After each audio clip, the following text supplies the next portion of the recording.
Hey, welcome back to the Disney Plus Everyday Challenge, and it's I'm running a little bit late on this one. It is still Monday. It is still Pinocchio, and this is the end of my run of personally selected brand new things that have appeared on Disney Plus since Disney Plus Day last Thursday. We've had a Star Wars documentary. We've had a series of Cars episodes. We've had Thor: Love and Thunder, the feature film premiering last week, and we've had what else?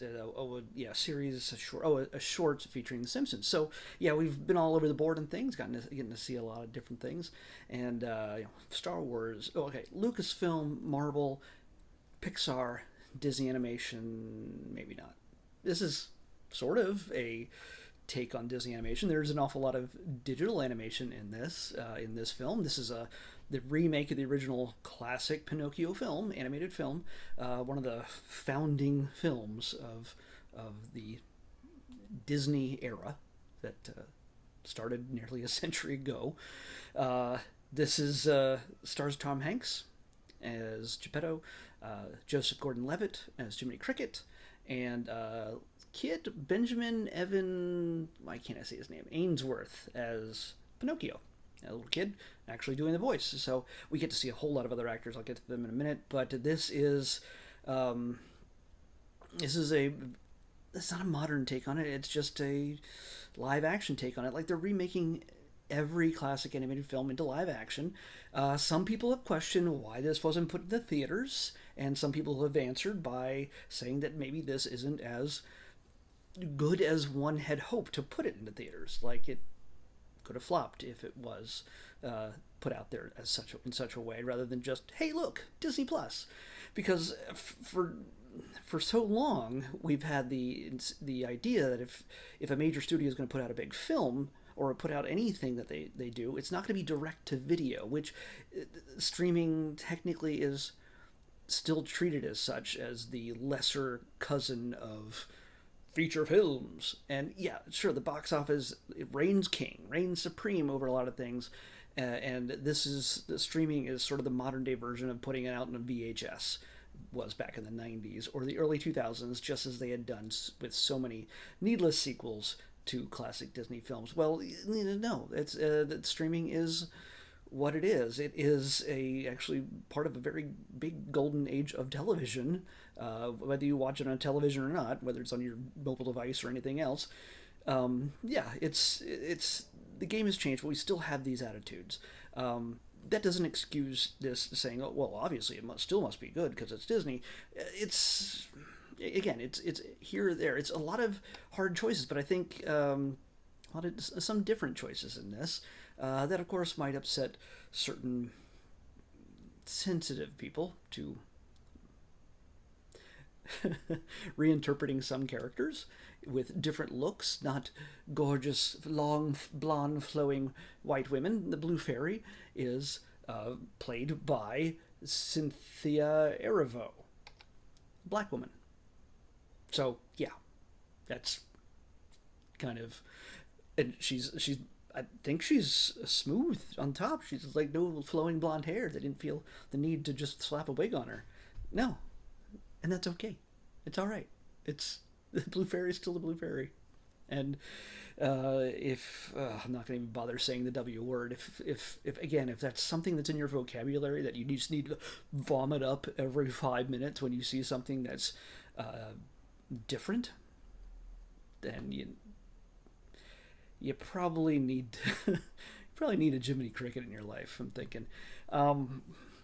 This follows along pretty much the same path as the original film. So, I mean, again, I'm not going to spoil anything. I'm going to still talk about things that we know from the original film. I'm going to try not to spoil things, because just spoiling, it differs from person to person. But, and by the way, I'm still exhausted from D23 Expo, so that's why everything has sort of been pushed back on my day here, and I'm just sort of getting this out right now as quickly as I can. But I'm trying to do it service, I mean, honestly, okay, when it comes to the film, anybody could have probably played Geppetto, but of course you're going to go with lovable actor Tom Hanks, who you just put into just about anything and people will love him. This is directed by Robert Zemeckis. You might know who that is because he also directed Tom Hanks in Forrest Gump. and he's also the guy behind this Back to the Future. He directed the Back to the Future trilogy. So yeah, it's not like they just threw some director, threw him a bone and said, "Hey, do a movie for us real quick." No, that's not the case. This is effects heavy. This is very much Jiminy Cricket narrating the story. Is very much it does change a number of things. You know the Pinocchio story. When they get like to Pleasure Island, where it is clear that this coachman, played by Luke Evans, by the way, Luke Evans, I know I'm getting ahead of myself way into the film, Luke Evans, Gaston, and Beauty and the Beast live action film, they brought him back and he just chews the scenery, and he is fantastic in this once again. He is always a pleasure to watch him perform in these types of films because it looks like he's having the time of his life. He is creepy as anything, as he should be, because this is a movie, at least in our modern terms, about child trafficking. It's about people scooping up kids in Italy and selling them off for labor. That's why they turn into donkeys. Donkeys are labor. It's not a very subtle it's not a very subtle metaphor. It's if anything, it makes it seem like, oh well, at least it's not. I mean, it could still be. It's not sex trafficking. I don't even want to go in that direction in talking about this because it just bums me out. So the idea is that they collect kids, and this isn't an era. I don't know when this is supposed to take place, but it's it's Europe in probably late 1800s, maybe early 1900s. I mean, they have horses and buggies apparently at this point. So it's horse-drawn carriages. There's no motor cars that I can think of, except for, I mean, obviously Geppetto is great at making clocks, but that's all just gears and everything else. It's not necessarily an engine. So this is got to be late 18 something. I really don't know. I'm sure somebody out there does. Good for you. You can tell me in the comments if you feel like it. But it's an era before a lot of this modern technology, obviously. But it's I don't know why I went down that path. Why did I go down that path? Oh, I'm so tired.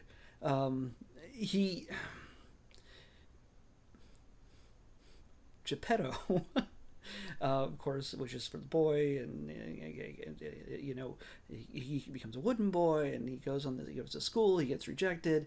He gets picked up by a wolf, who tricks him into being an actor, played by Keegan-Michael Key, who as you know, from Key and Peele. He's beautifully performed as this sly fox who is manipulating Pinocchio into doing the wrong thing in order to make him wealthy. Sounds like the modern day thing. So I'm going back. I forgot my path on the whole Pleasure Island story. Yeah, I'm sorry. I'm all over the place today. I know that. And sure, that's probably not too different if you've seen more than one of my videos. So, anyway, great performances by each of these actors. Stromboli, I don't even know the actor from anything else, but he is just over the top fantastic. Giuseppe Bettesone, he is just a mess, and yeah, he doesn't get a whole lot of screen time, and when he fills it, and he is just awful. Not the actor, just the character is just it's an awful guy. It shines through, and then so he eventually, of course, when Pinocchio gets picked up by the coachman with all these other kids who are promised no rules, no parents, no cops, nothing. They get to go to Pleasure Island, which is a demented version of Disneyland. It's lots of bright lights, colors, and their chance to destroy everything in their path. It seems like that's the inclination for every child in this place. I don't know if it's the sarsaparilla they've been given. By the way, in the original film, kids are just drinking beer and smoking cigars because, hey, you know what? Back in that era, they were also a labor force. There was no such thing as child labor laws in any part of the world more I can think of, at least in America. Okay, well, this is mainly for an American audience, with a commentary on certain things, even though this takes place in Italy and in whatever era it's set in.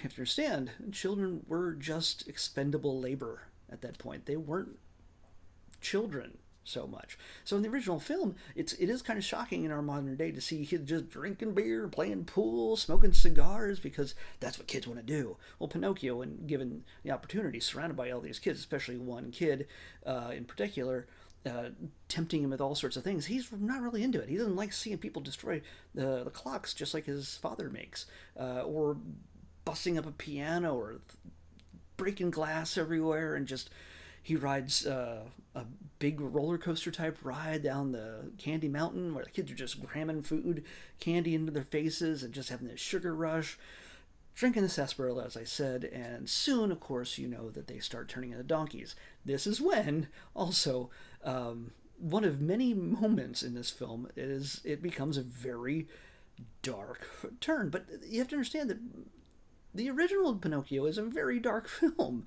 When you think about the themes and the things that go on in this, it's not just a cute story about a kid learning how to have a conscience, learning how to choose right from wrong, not to tell lies, do things that are ostensibly good, not just for himself, but for his, to make his father proud. So it's not just, a kid learning to be a real boy, doing the things that would make him a real boy. It is literally, it shines a light on society at that time, and the kind of things that kids were kind of dealing with, and the options they had in life if they did not have a family that cared for him. And Pinocchio obviously did. One of the turns in this, though, we discover, I don't remember if this was in the original film, so this might be spoilers, but it's very minor. It's a backstory kind of thing. You get the impression that Geppetto had a child at one point, had a son, and that son isn't around anymore. You can guess why. But, so he's just a desperately sad old man who still has joy in his life. He still has Figaro and Cleo, the cat and the fish, hang out, both very CGI. All right, they're all right. They don't play a huge part of it, but they are for him to react against. And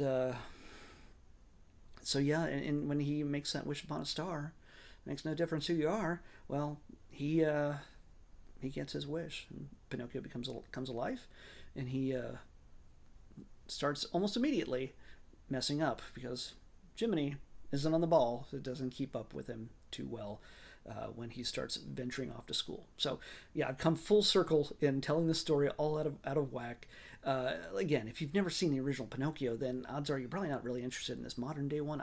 I don't know. Maybe you are. I have no idea. Maybe you're just a big Tom Hanks fan. Or just Gordon-Levitt fan. I don't know. But in this case, I say, yeah, if you're looking to compare it to the original and you're like, oh my gosh, why didn't they do the exact same film down to the last detail? I mean, come on. You realize that using our modern language, the end of this film is a kaiju film. Kind of like the original. Big whale monstro, not a whale, but a sea creature, a sea monster. Monstro swallows them up. So yeah, it's a whale with tentacles. That's not a kaiju. I don't know what is. If Godzilla doesn't come around and fight it at some point in this universe's history, I don't know what is. I don't know what happened. I don't know. I'm just saying. There's lots of lots of big visual pieces that don't seem to fit together, but that's the way it was in the original film as well. What was charming about the original film is, one, the animation was unlike anything people had seen before at that time, but it still holds a place in all of our hearts for those who grew up with it, and so we forgive any of the just absolute wacko weirdness of this. I mean, Alice in Wonderland, weird. Pinocchio, weird. But also, you think about all this, they built Disneyland off of these films, too. And each of them had a ride. Even Mr. Toad's Wild Ride, every single one of the Snow White as well. All these films, horror stories. Every ride, when I go to Fantasyland at Disneyland, I make this comment every time I'm with somebody new, or probably people have probably go with me a couple of times. I've already sick of me here and saying this, but this film, the rides in most of Disneyland are all based on horror themes. We take our children to it, and we're like, oh well, certainly not going to show him Jason or Freddy or Chucky even. We're going to show him Mr. Toad going to hell after a car accident, or Pinocchio getting kidnapped into slavery, or Alice in Wonderland just tripping balls with caterpillars and just hanging out, just having to come face to face with a off of their head queen of hearts. It's just, there's a certain level of violence and creepiness in all this, in all things Disney. not that it's intentionally so, and they're not trying to be like pervy about it, but a lot of this is not as sweet as we think it is. And this again, also, there are moments I do not remember. Let's just say when Pinocchio tries to escape from the Paradise Island. I can't remember the name now. Suddenly, the Paradise Island or whatever, Pleasure Island, Pleasure Island. The guy who's running it, Luke Evans. It's only for like one or two scenes at most. He has, and it's all within the same like minute or two. He's cloud demons, cloud monsters, smoke monsters. Oh, maybe it's the island from Lost. I don't know. He's got smoke monsters as his minions. I maybe I forgot that. Maybe I haven't seen Pinocchio enough. I've seen it, obviously. We even have an episode about it. But what? Where did that come from? Oh, and also when the kid who befriends Pinocchio to a degree on Pleasure Island, and he's playing pool with him, when he transforms into a donkey, as all the other children have off screen. We got American Werewolf in London type vibes there. We don't physically see the full transformation, but we see it in silhouette, shadow on the wall. We see him in a donkey boy form at first, but then he starts screaming and he transforms off screen. This might be a little upsetting for very little kids. I imagine the original Pinocchio was too, but you have that kind of buffer with animation where it's like, it's not real because it's animation, it's a cartoon. Here, to a certain degree, you're looking at real life human beings and real life looking puppet boy that and talking cricket. They have three-dimensional aspects to them that make you think, okay, well, they're real. They could be real. I mean, with all the things that we can do with technology these days, might be a Pinocchio puppet just walking around Disneyland in a few years. The only thing that made this Pinocchio somewhat more cartoony and less human looking is the fact that his eyes are painted, and they do move, like the pupils and irises and everything else. They move within the frame of his eyes, but it's not like eyeballs are moving around inside there, which I imagine might have been a little creepy. I don't know, but good choice, I think, in that sense. So yeah, this is not going to be for everybody, and especially if you're like a devoted Pinocchio fan, it's never going to satisfy you. That's a given. It was never going to satisfy you. This was made for a new generation, a new audience who probably has no appreciation or attention span for the animation of old. That's just the way it is. It's not a dig on anybody, young or old. Lovers of the classic or lovers of things that are new. It's just the way it is. So I'd say come to this with realistic expectations. Don't expect it to be the mind-blowing spectacle that you think it is. And to me, some of the CGI was kind of wonky toward the end, but again, I think a lot of these studios are getting pushed hard and worn thin for not enough money, as I've heard many times, just to get these things out. And considering the limitations we've had with COVID, a lot of people went into work and they had to do it on their home computers, I imagine. Hopefully they had a decent machine. I think they did. Anyway, the scenes within the monster's mouth, to me, didn't look as good as they could have. That's my really only big complaint. I enjoyed it.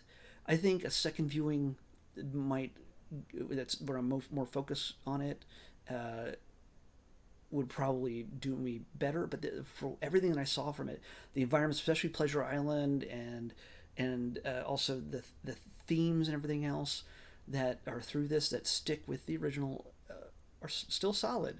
They're still unsettling, but they're solid. So yeah, it's kind of what you expect, but not exactly in the way you want it. I'm sorry. Well, I didn't make it, so I'm not really sorry.